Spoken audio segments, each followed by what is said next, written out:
É pra você, mulher, o homem da noite. Ele remexe, ele rebola, ele tem swing, ele tem gigado. É o Olá pessoal, sejam bem-vindos a mais uma aula do Carecas de Saber. Hoje nós vamos começar um assunto novo, como todas as aulas, a gente sempre começa um assunto novo. A gente vai falar hoje de Era Vargas, né? Na última aula a gente falou da Revolução de 30, como é que o Vargas chegou ao poder. Hoje nós vamos começar este longo período de tempo que é a Era Vargas. Então, esta é a aula 1, certamente precisaremos de 2 ou 3 aulas para destrinchar esse assunto adequadamente. Então, vamos lá. Falamos já como Vargas chegou ao poder. Curiosidades sobre o Vargas existem muitas. Vamos pensar assim. Quem é o indivíduo que por mais tempo governou o Brasil? Valendo! Quem falou Vargas errou. A resposta é Dom Pedro II. Dom Pedro II governou o Brasil do golpe da maioridade em 1840, se eu não me engano, até 1889, proclamação da República, são mais de 40 anos no poder. Né? Então, o Vargas é o segundo. Tá? O Vargas é o presidente que por mais tempo governou o Brasil, no período republicano. São 15 anos aqui, depois tem mais 4, somando ao todo 19 anos no poder. Tá? É uma ditadura. Sim, é. A gente vai ver que o Vargas, democracia acenou para ele de longe e ele não respondeu muito, não. Inclusive existem pessoas, historiadores até que defendem que o Vargas seja fascista. A gente pode até falar sobre isso quando a gente entrar em Estado Novo, mas podem ir observando que não há muito caráter democrático em várias atitudes dele, tá? Mas agora, por enquanto, ele ainda está sorrindo para todo mundo achando ele ótimo, tá? Quando Vargas assume golpe de Estado, 1930, com os tenentes do lado dele, que então viabilizam esse golpe de Estado pelas armas, e ele decreta um governo provisório. Como é provisório, ele é como aquele pessoal que diz assim, né? E geralmente quando se dá um golpe de Estado, se tem esse discurso. Olha, a gente precisa fazer umas mudanças aí, mas é só para arrumar a casa, é temporário, só para pôr as coisas em ordem, é provisório, depois a gente estabelece de novo a normalidade. Então, o que ele diz? Ele diz que o governo dele era provisório, inclusive o governo provisório, é bom lembrar, ele dura de 30 a 34, provisório para quem estava vivendo a cada um dos 365 dias, 4 anos não é muito provisório, mas isso é outro assunto. Primeira coisa que ele faz, fecha o Congresso e as assembleias estaduais, ou seja, não há poder legislativo. Muito bem, se não há poder legislativo, quem faz as leis? Ele mesmo. Ótimo, centralização do poder. Extingue os partidos políticos, deixa de haver partidos políticos. Muito democrático. Suspende a Constituição. Pergunta, pessoal, qual é a Constituição em vigor aqui neste momento? Primeira Constituição da história da República, a Constituição de 1891. Suspensa. Opa, peraí, olha o problema aqui. Não tem poder legislativo, não tem partido político, não tem Constituição. Que leis a gente tem que seguir se não tem Constituição e não tem poder legislativo? Exatamente, pessoal. A gente fica numa espécie de um estado de sítio, né? Quando os direitos, as leis todas são suspensas e quem vai centralizar nesse momento todas as decisões é esse cara aqui. Além disso, Vargas não se esquece dos seus pares, né? Dos seus apoiadores, daqueles que lutaram ao seu lado. Vargas imediatamente retira os governadores eleitos dos seus estados, do poder, e coloca no lugar deles o que eles chamam de interventores de Estado. Quem eram os interventores de Estado? Os tenentes. Aqueles mesmos que viabilizaram o golpe de Estado que levou Vargas ao poder, a Revolução de 30. Então, cada um deles, dos tenentes, começa a comandar, a ser o governador, que a gente chama aqui interventor de Estado. Ótimo, no campo da política, estas são as primeiras mudanças que o Vargas faz, nessa primeira fase do seu governo, chamado governo provisório. O Vargas também, pessoal, vai nos trazer um novo modelo de economia. Esta economia tem por características, né, a intervenção do Estado, então a intervenção estatal, o controle estatal sobre a economia, é um modelo de economia industrializadora, eles buscam o estabelecimento da industrialização no Brasil, e, finalmente, é um modelo de economia nacionalista, que prioriza a economia nacional e não o capital estrangeiro. A gente poderia acrescentar aqui que esse processo de industrialização do Brasil é chamado de substituição de importação. Vocês já devem ter visto isso em geografia com o professor Gus, mas é sempre bom lembrar, a gente está aqui falando de um período em que, aqui imediatamente antes, mas daqui a pouco começará a Segunda Guerra Mundial. A gente está falando do período pós-crise de 29, a gente está falando de um período pós-Primeira Guerra Mundial, a gente está falando, em resumo, de um período em que as potências industrializadas do mundo, tanto a Europa quanto os Estados Unidos, não estão vivendo seus melhores momentos em termos de produção e comercialização. Desta maneira, impossibilitados por vários fatores de comprarmos produtos estrangeiros, nós vamos passar a fabricar aquilo que antes nós importávamos. Modelo este chamado de industrialização por substituição de importação. Com certeza já viram isso em geografia algumas vezes. O Vargas, pessoal, faz então estas mudanças na política, estas mudanças na economia, e ele vai trazer também um novo pacto social. O Vargas declara que ele está firmando um estado de compromisso com a sociedade brasileira. Vocês se lembram na aula sobre nazifascismo que a gente falou que os nazifascistas não acreditam na luta de classes? Pois vejam isso aqui. O Vargas ele vai dizer que ele é o protetor, o mediador de todas as classes, que protege todas as classes. Desta maneira, ele não está do lado de uma nem de outra.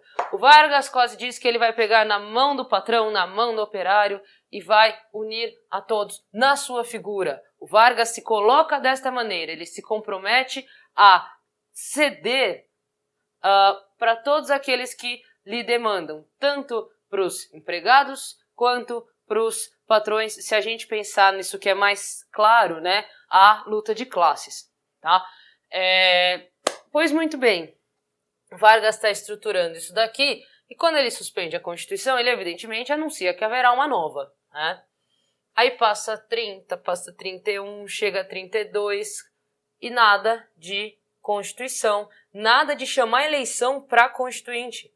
Vamos lembrar, no Estado Democrático, quando é uma Constituição promulgada, a gente faz um processo de eleger quem vai escrever essa Constituição. Não é o Vargas escreve da cabeça dele e pronto, senão seria outorgada. Vocês devem lembrar desse vocabulário. Então, nada de convocar a Constituinte. Beleza? Vamos lembrar uma coisinha aqui. Quem é mesmo que foi derrubado do poder para o Vargas assumir? A oligarquia paulista. Sei. Vocês nunca vão imaginar quem é que fez uma revolta contra o Vargas. A oligarquia paulista, muito bem. A oligarquia paulista vai, então, promover algo que ela mesma chamou de Revolução Constitucionalista. Para quem é de São Paulo, já deve ter ouvido este nome, já que é feriado, apesar que é um feriado absolutamente relevante para a vida escolar, porque é em julho, né, 9 de julho, as pessoas nunca lembram que são feriados alunos, porque os alunos não têm aula em julho normalmente. Mas muito bem, a Revolução Constitucionalista é chamada em outros estados de Revolta Paulista. Quais são as demandas dessa revolta? É claro que eles vão falar que queremos Vargas fora do poder, mas eles vão encontrar uma justificativa para revoltar-se contra o Vargas. Então, qual é esta justificativa? Está expressa aqui no nome, é a Constituição. Então, eles desejam que o Vargas convoque uma Constituinte, ou seja, uma eleição de deputados para redigir a Constituição, dando assim a entender que ele pelo menos quer que haja uma Constituição no Brasil, se bem que para ele está tudo ótimo, ele resolvendo tudo. Muito bem. Então, pessoal, é assim, antes disso estourar como uma revolta armada, existiam várias manifestações, né, pessoas com cartazes, palavras de ordem. Todo mundo já deve ter visto manifestações de 2013 para cá, elas têm ficado muito intensas, às vezes mais, às vezes menos, né? O fato é que, numa dessas manifestações, 4 estudantes, cujos sobrenomes são Martim, Miragaia, Drauzio e Camargo, são assassinados pela polícia. Então, eles vêm na manifestação, a polícia abre fogo contra a manifestação e esses 4 indivíduos morrem na manifestação. E aí, pessoal, o MMDC torna-se o símbolo da campanha contra Vargas, né?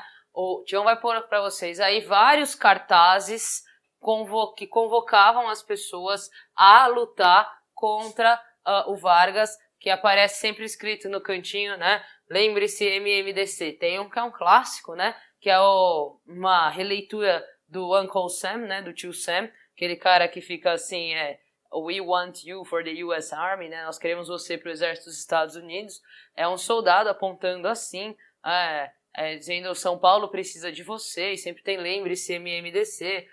Tem alguns cartazes que tem um bandeirante, né? Que é uma figura que, enfim, saíram de São Paulo, os bandeirantes, a gente acha muito legal, heróis que matavam índio com o Vargas no colo, como se São Paulo fosse muito grande diante do que é o Vargas, né? E tem uma infinidade de cartazes convocando as pessoas para esse movimento. Outra campanha muito interessante que se uniu a essa das pessoas que se alistassem para unir-se a esse exército contra o Vargas é a campanha para compra de armamentos, que é a campanha Doe Ouro por São Paulo. As diversas madames socialites. Socialite, a princípio, é uma profissão que eu nunca entendi bem o que faz, mas eu sei que tem várias pessoas que aparece lá o nome embaixo escrito socialite. Eu falei, nossa, muito bem, né? Não sei o que isso faz.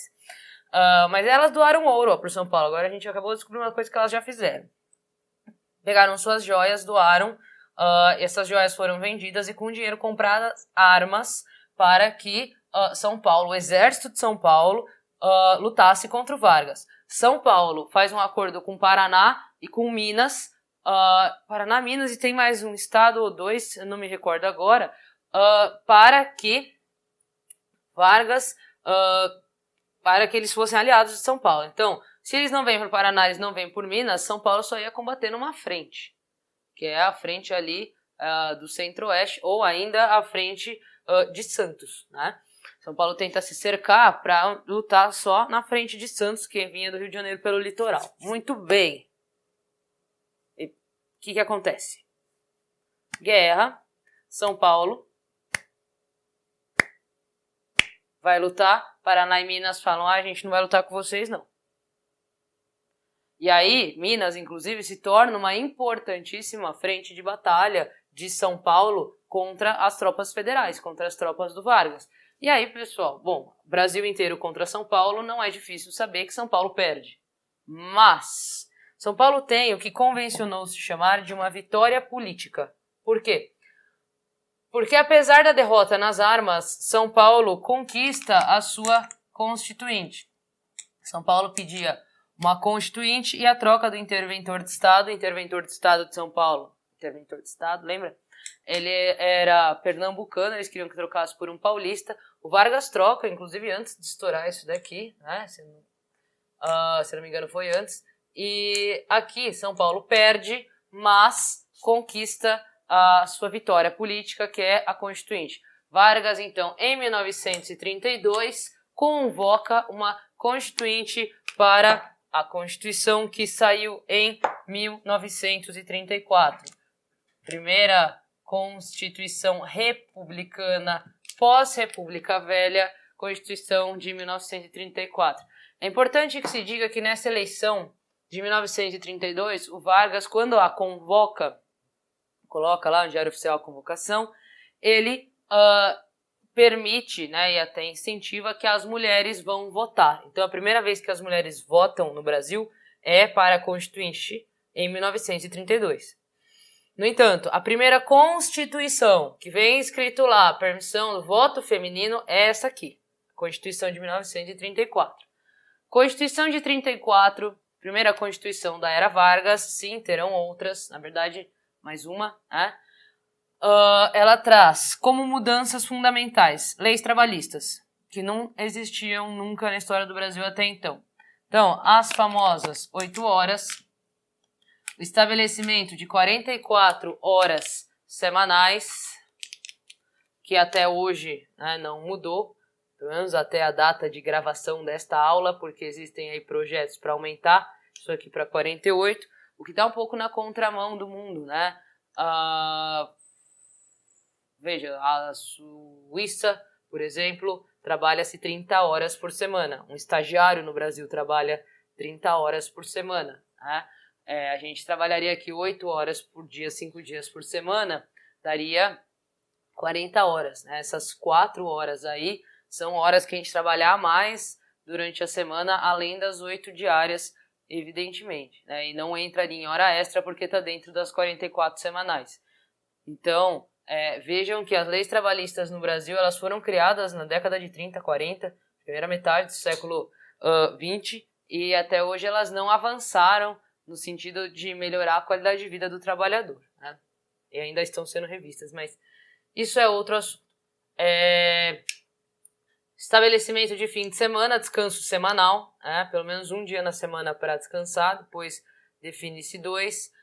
Férias remuneradas, registro em carteira e direito à aposentadoria. Sobre o registro em carteira, uma observação é muito importante.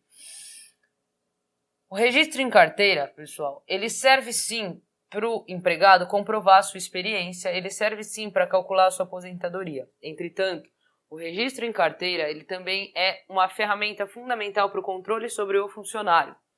Porque, nesta época, registra-se em carteira se o funcionário falta, se o funcionário atrasa, se ele faz greve, tudo o que esse funcionário fizesse que um patrão achasse por bem alertar o outro que fosse eventualmente contratá-lo, seria registrado nessa carteira. Então vejam que o Vargas, sempre que a gente fala de Vargas, a gente fala que a palavra-chave para definir o Vargas é que ele é um político pragmático.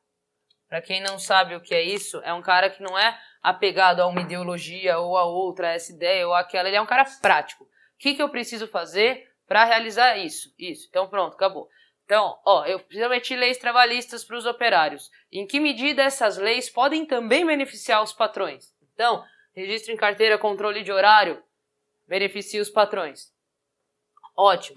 Essas 8 horas, mas com 44, não com 40, beneficia os patrões. Ótimo. Então, o Vargas, ele dá aqui e dá ali. Ele é a expressão que se diz toma lá da cá, né? Ele sabe bem manejar politicamente como político. Inclusive, o Vargas é um cara inteligentíssimo, né?